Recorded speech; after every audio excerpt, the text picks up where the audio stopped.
19 है, कोरोना का जो ये चल रहा है, ऐसे में राजनीतिक बंदियों को रिहा कर दो। संयुक्त राष्ट्र संघ ने सारी दुनिया में अपील करी है। भारत में उल्टा हो रहा है। यहां नए नए मानवाधिकार कार्यकर्ताओं को जेलों में डाला जा रहा है। सामाजिक न्याय के चिंतक हैं जो दलित समाज से आते हैं, वो जब इस साजिश का पर्दाफाश करते हैं तो ये जो मनुवादी, ब्राह्मणवादी, जातिवादी शक्तियां हैं ये डर जाती हैं, क्योंकि ये लोग अल्पसंख्या में हैं। जो सवर्ण जातियां हैं वो अल्पसंख्यक हैं, बहुत कम प्रतिशत है, लेकिन वो सत्ता में है। अमीर बनने के लिए दो चीजें चाहिए: प्राकृतिक संसाधन पर कब्जा और मेहनत कश की मजदूरी की लूट। जब तक ये दोनों चीजें ना हो तब तक ना कोई अंबानी बन पाएगा, ना कोई अडानी बन पाएगा। उनकी गलती ये है कि वो संविधान और इंसान के जो हक है, बुनियादी हक है, एक इंसान के जिंदा रहने का हक, इज्जत से जीने का हक, बराबरी का हक, इसके लिए आवाज उठाते हैं। इसलिए उन्हें आज जेल में डाल दिया गया है। अब आप कहेंगे कि ये क्या बात हुई कि बराबरी के हक के लिए आवाज उठाने की वजह से किसी को जेल में डाला जाए? तो ये बिल्कुल सच है। गौतम नवलखा, ईपीडब्ल्यू नाम की एक मैगजीन है, इकोनॉमिक एंड पॉलिटिकल वीकली, जो बहुत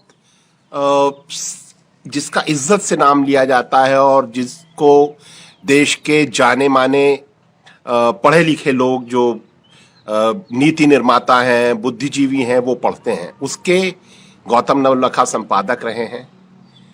और गौतम नवलखा से सरकार की बात तब बिगड़ी जब गौतम नवलखा ने छत्तीसगढ़ में होने वाले मानवाधिकार हनन का सवाल उठाया और सोनी सोरी का जो मामला है उसको सुप्रीम कोर्ट ले गए। गौतम नवलखा सोनी सोरी के मामले में सुप्रीम कोर्ट में याचिका करता है और आज उनको जेल में डाल दिया गया है। सोनी सोरी की लड़ाई अभी अधूरी है। सुप्रीम कोर्ट में केस पेंडिंग है। सुप्रीम कोर्ट सोनी सोरी के केस के ऊपर बैठा हुआ है।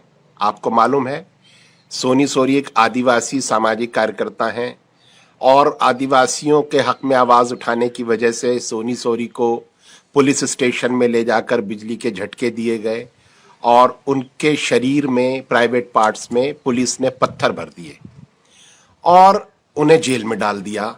2.5 साल वो जेल में रही। गौतम नवलखा ने छत्तीसगढ़ में आदिवासियों के ऊपर होने वाले सरकारी जुल्मों के खिलाफ आवाज उठाई। वो भी एक वजह है कि उन्हें जेल में डाला गया। दरअसल राजनीति का मुख्य काम है गरीबों से छीनना और अमीरों को देना। आप जानते हैं, कोई भी अमीर गरीब की जमीन और गरीब की मजदूरी, मेहनत लूटे बिना अमीर नहीं बन सकता। अमीर बनने के लिए दो चीजें चाहिए: प्राकृतिक संसाधन पर कब्जा और मेहनत कश की मजदूरी की लूट। जब तक ये दोनों चीजें ना हो तब तक ना कोई अंबानी बन पाएगा, ना कोई अडानी बन पाएगा। ये दोनों चीजें सरकार लूट कर देती है, क्योंकि इस देश की जमीनों पर कब्जा पुलिस और पैरामिलिट्री फोर्सेस की बंदूकों के बल पर ही किया जाता है। सारे भारत में आप देख लें, जमीनों पर कब्जा सरकारी बल करते हैं और छीन करके उद्योगपतियों को दे देते हैं। और अमीर बनने के लिए दूसरी चीज चाहिए, मजदूर की मेहनत। मजदूर जब भी पूरी मजदूरी मांगता है उसको पुलिस पीटती है उद्योगपति की तरफ से। तो दोनों बार, जमीन छीनने के लिए भी गरीब की और मेहनत छीनने के लिए सरकार उद्योगपतियों की मदद करती है, पूंजीपतियों की मदद करती है। मानवाधिकार कार्यकर्ता आवाज उठा देते हैं, वो मजदूर के पक्ष में आवाज उठा देते हैं और वो गरीब जो जिसकी जमीन छीनी जा रही है, आदिवासी की, किसान की, उसके पक्ष में आवाज उठा देते हैं। इस बात से सरकार चिढ़ जाती है और वो कहती है कि ये लोग नक्सली हैं, माओवादी हैं। हम एक बात पूछते हैं कि आजादी से लेकर आज तक सरकार ने कहीं भी उद्योगपतियों के लिए जमीन प्रेम से ली है क्या? जहां माओवादी नहीं है वहां भी सरकार सीआरपीएफ भेजती है, पुलिस भेजती है, किसानों को पीटा जाता है, जेल में डाला जाता है, बेटियों से बलात्कार किया जाता है, घर जला दिए जाते हैं। दिल्ली में तो कोई नोएडा, भट्टा पारसौल, दिल्ली से 30 किलोमीटर दूर, वहां तो कोई माओवादी नहीं था, वहां भी किसानों के घर जलाए गए थे। तो ये माओवादियों का सवाल नहीं है, ये सवाल है कि किसानों की जमीन छीनने के लिए भारत में हमेशा पैरामिलिट्री फोर्सेस का इस्तेमाल हुआ है और छत्तीसगढ़ में भी हो रहा है।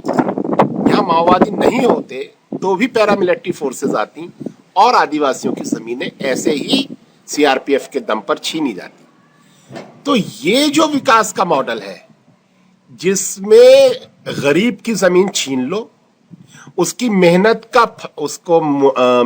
का मजदूरी ना दो, और जब वो मजदूरी मांगे और जमीन देने से इनकार करें तो उसको पीटो, सरकार उसको पीटे, ये जो विकास का तरीका है जो गरीब के खिलाफ है और अमीरों के हक में है, मानव अधिकार कार्यकर्ता इस पर आवाज उठाते हैं तो सरकार कहती है कि ये लोग नक्सली हैं, ये लोग माओवादी हैं, ये लोग विकास के दुश्मन हैं, ये लोग देश के दुश्मन हैं।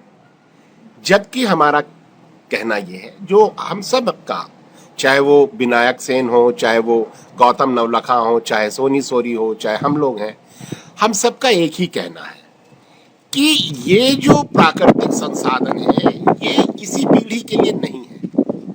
जो जमीन के नीचे कीमती खजाने हैं, लोहा है, टिन है, दूसरी चीजें हैं, एल्युमिनियम है, ये आने वाली पीढ़ियों के लिए भी है।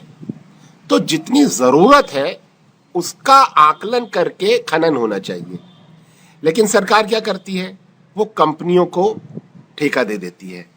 कंपनियां जरूरत के हिसाब से नहीं खोदती, वो मुनाफे के हिसाब से खोदती हैं। और प्राकृतिक संसाधन मुनाफा कमाने के लिए नहीं है।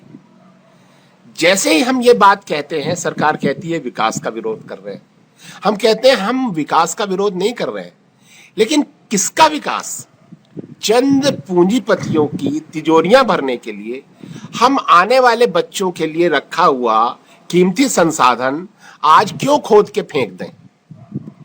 तो सरकारों को हम जो कह रहे हैं, चाहे गौतम नवलखा कह रहे हैं, यही कह रहे हैं। इस वजह से आज गौतम नवलखा को जेल में डाल दिया गया। दूसरे जो साथी हैं, आनंद तेलतुंबड़े, वो प्रोफेसर रहे हैं, मैनेजिंग डायरेक्टर रहे हैं कंपनियों के, उनकी पत्नी भी प्रोफेसर हैं और वो बाबा साहब अंबेडकर के परिवार से आते हैं। उसमें उनकी शादी हुई है अंबेडकर साहब के परिवार में। और आज अंबेडकर जयंती को आनंद तेलतुंबड़े को गिरफ्तार किया गया है। वो एक दलित चिंतक हैं और उन्होंने मार्क्स, बाबा साहब, इनका समन्वय किया, गांधी, इस सब को साथ लेके चल रहे हो। आनंद तेलतुंबड़े कहते हैं कि एक तरफ गांधी हैं, मार्क्स हैं, बाबा साहब हैं, भगत सिंह हैं, फुले हैं, पेरियार हैं, और सामने आरएसएस है। आप चुनो आप किस तरफ हो। उनका बार बार कहना है कि अंबेडकर वादियों की लड़ाई गांधी से नहीं है, मार्क्स से नहीं है, हमारी लड़ाई ब्राह्मणवाद, जातिवाद और मनुवाद से है। तो आनंद तेलतुंबड़े को भी जेल में डाल दिया गया। क्यों? क्योंकि जो आरएसएस और बीजेपी है वो हिंदुत्व की राजनीति करता है, वो सवर्ण जातियों का जो वर्चस्व है उसको पुनर्स्थापित करना चाहता है। जो भारत में पहले सवर्ण जातियां अमीर होती थीं, सारा सामाजिक रुतबा उनके पास था, आर्थिक शक्ति उनके पास थी, राजनीतिक शक्ति उनके पास थी, लेकिन आजादी के बाद समानता आने का निर्णय हुआ। तो जो पहले से सत्तावान जातियां थीं उन्होंने आरएसएस का गठन किया और उन्होंने कहा कि नहीं, आजादी के बाद भारत का लक्ष्य समानता नहीं होगा, बल्कि भारत का लक्ष्य हिंदू गौरव की पुनर्स्थापना होगी।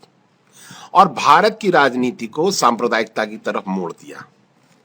और आज दलितों को हिंदुत्व का झांसा देकर के ये जो जातिवादी शक्तियां हैं, ये मुसलमानों के खिलाफ लड़वा करके अपने शोषण को, जातिवाद को बरकरार रखे हुए हैं। अब जो सामाजिक न्याय के चिंतक हैं, जो दलित समाज से आते हैं, वो जब इस साजिश का पर्दाफाश करते हैं तो ये जो मनुवादी, ब्राह्मणवादी, जातिवादी शक्तियां हैं, ये डर जाती हैं, क्योंकि ये लोग अल्पसंख्या में हैं। जो सवर्ण जातियां हैं वो अल्पसंख्यक हैं, बहुत कम प्रतिशत है, लेकिन वो सत्ता में है और उनकी आधार है ये दलित, ओबीसी जातियां। इनको मुसलमानों के खिलाफ भड़का करके ये सत्ता में बैठी हैं सवर्ण जातियां। तो जब कोई अंबेडकर साहब का नाम लेकर, गांधी का नाम लेकर इस सवर्णवाद के खिलाफ, जातिवाद के खिलाफ दलित, ओबीसी को ऑर्गेनाइज करता है, तो ये लोग डर जाते हैं कि हमारे हाथ से सत्ता निकल जाएगी।